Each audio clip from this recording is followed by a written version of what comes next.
Hi, this is Tom, and welcome to Lesson 30, Counting and Probability. And in this lesson, we're going to be looking at three types of probabilities. The first one is a binomial experiment.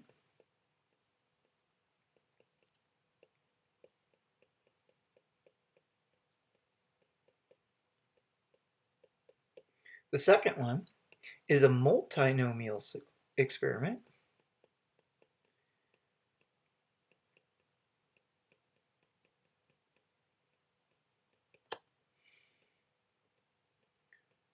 And our third one is what's called hypergeometric.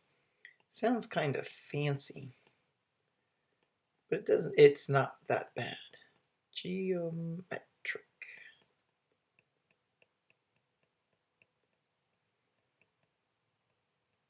Okay, so we're going to start with the binomial experiment number one.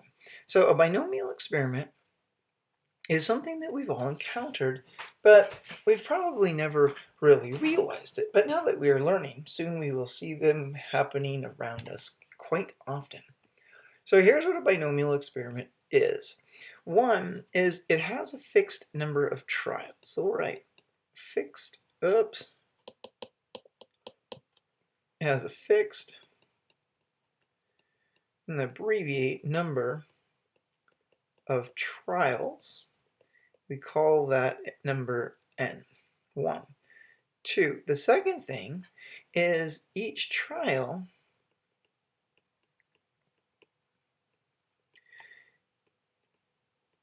can be viewed as success or failure. Success or failure. For example, if you flip a coin, you may consider a head being a success and a tail being a failure. So 2. And we say success,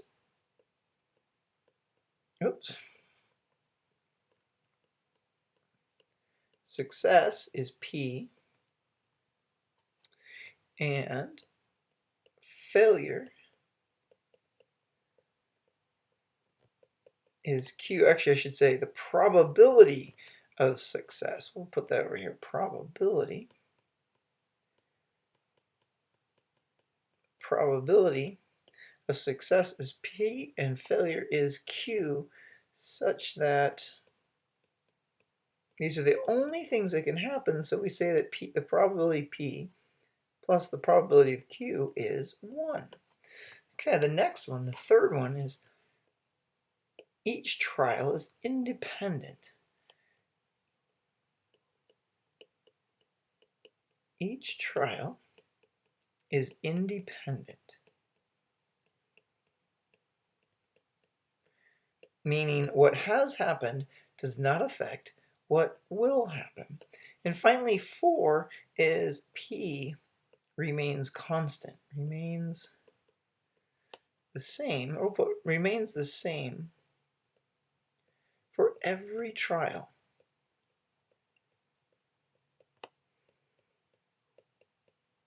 Okay, so with that in mind, we're going to take a look at an example of one.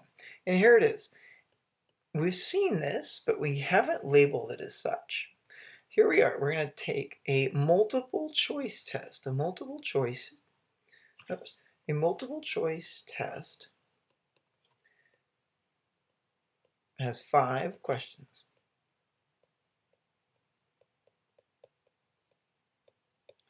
Each question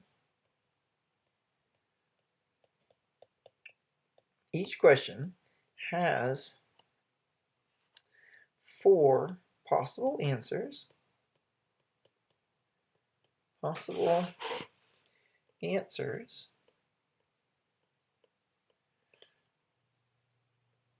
Of which only one is correct.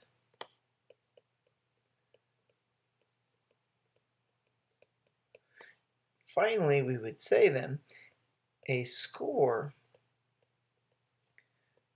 of 70% is passing. So we're going to do this problem twice. One is find the probability of passing,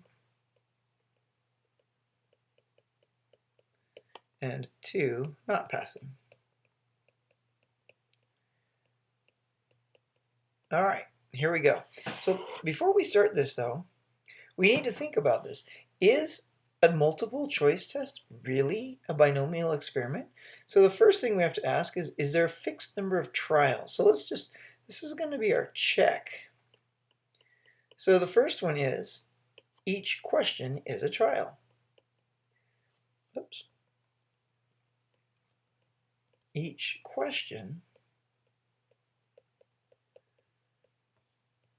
is a trial. And in this case, there's 5 questions, so we would say that n is 5, the number of trials. Number 2 asks success and failure. Well, instead of thinking of this as either, say you get to question 1 and there's part A, B, C, or D, or answer A, B, C, or D. And let's just say that C is the correct answer. Well, if I answered A, or let's say if I answered A on my own test, which would be unfortunate, I would get it wrong. And that's, if I answered B, I would also get it wrong. If I answered D, it would also be wrong. And so the only thing that matters is I either answer C and I am correct,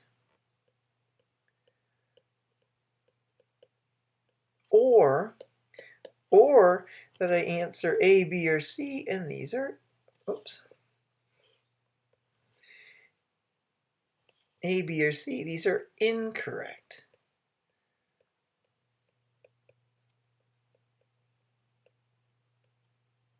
And so how about this? Let's take a look when we do this, that we'll say that correct is a success,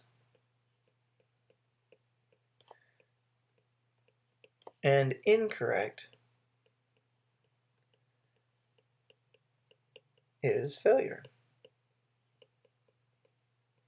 Okay, so that passes number 2. And notice that if there's 4 possible answers on number 1, we'd say the probability of success is 1 out of 4, and the probability of failure, Q, is the other 3 out of 4.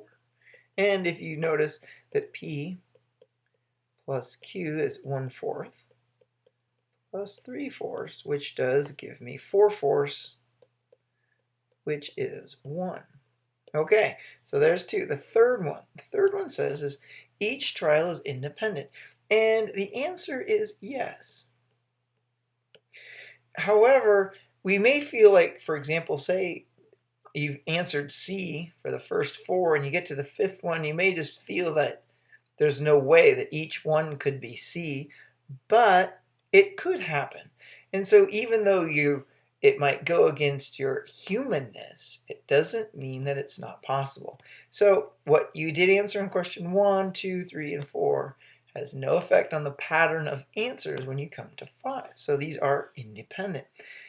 And 4 is the interesting one because P is 1/4. Let me clear that little up there. P equals 1/4 for all 5 questions. For all 5 questions. So the question might be, well, when would it not be that? Well, for example, say on question number 5, there was only 3 possible answers. Or number 5 all of a sudden becomes an essay question. So it would be different, and the probability of succeeding on 5 would be different than it was on the first 4.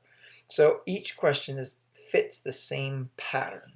All right, so with that, now we've laid the groundwork that, in fact, a multiple choice test is a binomial experiment. So we're going to stop here, and in the next video, we're going to find the probability of passing and the probability of not passing. Thanks for watching. See you in the next video.